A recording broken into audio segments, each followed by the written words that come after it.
il s'est passé un truc de ouf. Il s'est passé un truc de ouf. Je suis parti ce matin assez tôt avec mon vélo en mode à la tête dans le cul. Et je croise un gars qui s'est entiché de moi, bon, ultra bourré, tu vois, mais il m'a chopé, il m'a emmené à la boulangerie, il m'a dit prends ça, prends ça, prends ça, il m'a acheté du jus.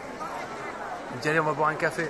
Et là on est arrivé à un marché, il me dit prends tout ce que tu veux, je te paye. Je te paye. Je dis non mais c'est vrai, je veux rien, je suis déjà chargé comme une mule, j'ai pas... Il connaît tout le monde, il connaît tout le monde, il y a tout le monde qui le salue. Et du coup il dit bonjour à un gars, il dit ouais c'est une Franzouzi. Du coup le gars il arrive, il me file des poires. Donc là j'ai des poires. Et là, il veut m'acheter du miel. Et c'est de la bombe, je ne lui ai pas demandé, je n'ai pas dit que j'avais mal à la gorge. Il m'a dit il faut que tu prennes du miel, il faut que tu prennes du miel. Donc du coup il est parti me chercher du miel. Et là c'est le marché. Bon là c'est le feu. J'ai pas eu ma rencontre hier soir, bah je l'ai ce matin là. Ce matin. Et là c'est nice. Bon bah là on est parti sur la petite bière. La petite bière de 7 du mat qui fait plaisir avec le petit déj. Il m'a acheté 2 pots de miel gigantesques. Je sais pas combien ça pèse. C'est bon, ça a l'air d'être tuerie. Un petit jus de fruits et des poires dans le vélo. Et du coup, si j'avais rencontré quelqu'un hier soir, je l'aurais pas rencontré lui ce matin. Il y a tout qui s'enchaîne de manière parfaite. Donc, santé, Diwali. Hein. Ok, donc là, je viens de faire une interview dans la rue avec mon hôte là qui. Alors, je le filme pas parce qu'il veut pas que je le filme. Ça va être un peu un mafieux ou un truc comme ça.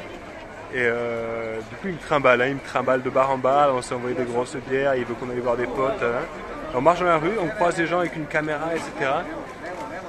Et il dit ah vas-y, je comprends viteuf, il dit ah faut faire un reportage sur ce gars et tout.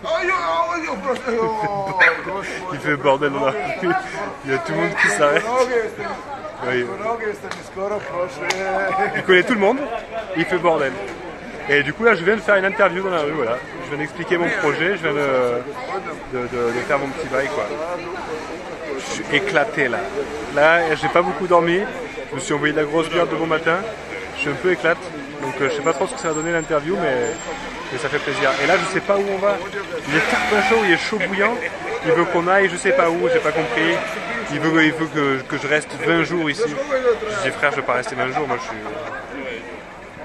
Ok, donc là carrément, ils veulent me faire goûter une soupe de poisson dans un restaurant, un fameux restaurant de poisson. Un fameux non. Hein? Ok, je crois que c'est comme ça qu'on dit, peu importe. Je suis un peu éclate là. Et je vais goûter des soupes de poisson. Ils vont faire un shooting. J'ai aucune idée de ce qui se passe. C'est de la bombe, putain. Donc voilà. Là, ça part en shooting soupe de poisson. Bon, bah là, du coup, j'ai une marmite de soupe de carpe. Et donc là, j'ai des petites pâtes faites maison. Et sans surprise, c'est délicieux parce que la carpe, elle fond dans la bouche. Le poivron et les pimentés, juste ce qu'il faut. Et du coup, ça crée l'équilibre parfait. Bon, et maintenant, je vous montre l'interview telle qu'elle est passée à la télé croate.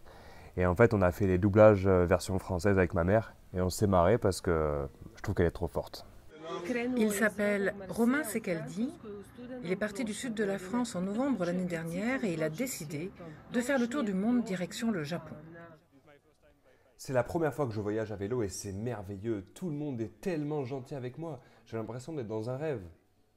Habitué au périple en autostop ou en train, il a déjà visité la Croatie plusieurs fois mais reste émerveillé de l'accueil chaleureux des locaux. Maintenant, il va en direction de Vinkovci pour saluer des amis qu'il a rencontrés il y a 3 ans. Son voyage est axé sur la rencontre afin de s'imprégner un maximum de la culture locale car son but est d'écrire 3 livres. Le premier, c'est un recueil de contes pour enfants que je vais illustrer avec mes peintures. Ensuite, je travaille sur un dictionnaire amoureux des saveurs du monde où je demande aux gens si tu veux faire plaisir à ton ou ta chérie, qu'est-ce que tu lui fais à manger? Et enfin, le dernier, c'est un atlas de curiosité. Mon but est de découvrir des endroits, des cultures, des traditions tellement spécifique qu'elle mérite d'être partagée. Ce voyageur, curieux de tout, nous explique que depuis le début de son voyage, la chance lui sourit. J'étais à Zagreb pendant le pic de l'épidémie de coronavirus et tout le monde m'appelait super inquiet pour me dire de rentrer en France. Et je leur répondais, au vu des chiffres, je suis bien plus en sécurité en Croatie.